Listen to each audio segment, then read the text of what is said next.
बिस्मिल्लाहिर्रहमानिर्रहीम। करामात गौसे आज़म, हाथों का कमाल। शेख अली इब्न इदरीसी याकूबी बयान करते हैं कि मेरे शेख मुझे एक दफ़ा हुजूर गौसे आज़म की खिदमत में ले गए। आप थोड़ी देर खामोश रहे। उसके बाद मैंने देखा कि आपके जिस्म अतहर से नूर की शुआएं निकलकर मेरे जिस्म में मिल गई हैं। उस वक्त मैंने कब्र वालों को देखा और उनके हालात और मर्तबों को देखा और फरिश्तों को भी देखा, और मैंने मुख्तलिफ आवाज़ों में उनकी तस्बीह सुनी और हर एक आदमी की पेशानी पर जो कुछ लिखा था उसको मैंने पढ़ा, और बहुत से अजीब व गरीब वाक़यात मैंने देखे। फिर हुजूर गौसे आज़म ने मुझसे फरमाया, डरो मत। तो मेरे शेख तरीक़त हज़रत अली इब्न हीती ने हज़रत की खिदमत में अर्ज़ की, हुजूर वाला, मुझे इसकी अक्ल चले जाने का डर है। हुजूर गौसे आज़म ने अपना मुबारक हाथ मेरे सीने पर रख कर फिर मुझे कुछ मैंने देखा है, मैं उससे बिल्कुल ना घबराया, और फरिश्तों की तस्बीह को मैंने फिर सुना, और अब तक मैं फरिश्तों की दुनिया में उस रोशनी से फैज़ हासिल करता हूँ। उंगली की करामात। शेख अबू अब्दुल्ला मोहम्मद इब्न आज़म कामिल नैसानी का बयान है कि मैंने शेख अबू मोहम्मद शावर महल्ली से सुना है कि मैं हज़रत शेख अब्दुल कादिर जिलानी की ज़ियारत के लिए बगदाद में दाखिल हुआ और एक मुद्दत आपकी खिदमत में रहा।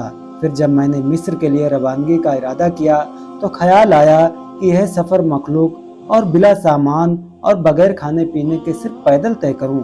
मैंने हुजूर गौसे आज़म से इजाज़त तलब की तो आपने मुझे वसीयत फरमाई कि मैं किसी से कुछ ना मांगूं। यह फरमाकर आपने दोनों उंगलियां मेरे मुंह में रख दी और फरमाया कि इन्हें चूस लो। मैंने उन्हें चूस लिया। फिर फरमाया, हिदायत पाए हुए और रहनुमा होकर जाओ। मैं बगदाद से मिस्र की तरफ चल पड़ा।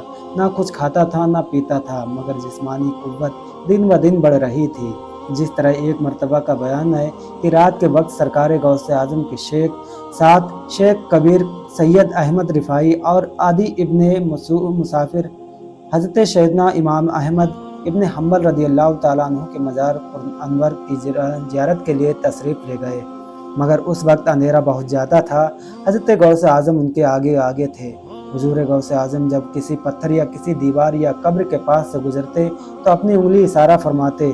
उस वक्त आपकी उंगली मुबारक चाँद की तरह रोशन हो जाती थी।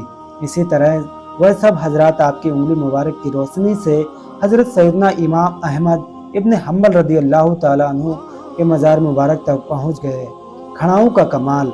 शेख अबू अमर उस्मान शरीफीनी और शेख अब्दुल खालिक हरीमी बयान फरमाते हैं कि एक मरतबा हम तीसरी सफ़र हिजरी 555 को आपके मदरसे में हाजिर थे।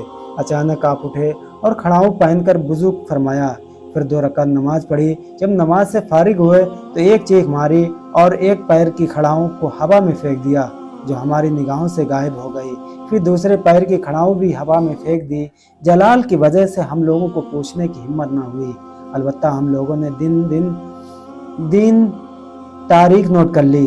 3 दिन के बाद एक काफिला ताजरों का आया। सरकार गौसे आज़म की खिदमत में कुछ कपड़े और नकद रुपए नज़र किए, और साथ ही उस दिन वाली खड़ाओं को भी खिदमत में हाजिर किया। हम लोगों को बड़ी हैरत हुई। उन काफिले वालों से हमने हालात मालूम किए तो उन्होंने बताया कि हमारा काफिला जंगल से गुजर रहा था। डाकुओं ने हमें घेर कर लूट लिया और मेरा बाज़ आदमियों को कत्ल किया। फिर डाकू जंगल में उतरकर माल आपस में बांटने लगे और हम लोग जंगल में के एक किनारे उतरे, और हमने कहा कि काश हम लोग शेख अब्दुल कादिर जिलानी को इस वक्त याद करते और उनके लिए अपने माल से कुछ नज़र मांगते कि अगर वह हम बचे रहे तो नज़र देंगे।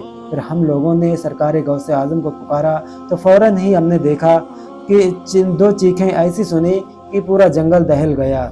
हमने उनको देखा कि वो डाकू खौफज़दा हैं। हमने समझा कि उन पर दूसरे डाकू आ गए। फिर उनमें से 22 डाकू हमारे पास आए और कहने लगे कि जाओ अपना माल ले लो और देखो कि हम पर क्या मुसीबत आई है। उनको मुर्दा पाया और हर एक के पास एक खड़ाऊँ पड़ी है। फिर वो डाकू हमको अपने सरदार के पास लाए और हमने जी के जो कि पानी से तर है, फिर उन्होंने हमारा माल लौटा दिया और डाकू कहने लगे यह कोई बड़ा हादसा है। दोस्तों, अगर वीडियो पसंद आया हो तो लाइक करें और हमारे चैनल को सब्सक्राइब करें। अस्सलाम वालेकुम।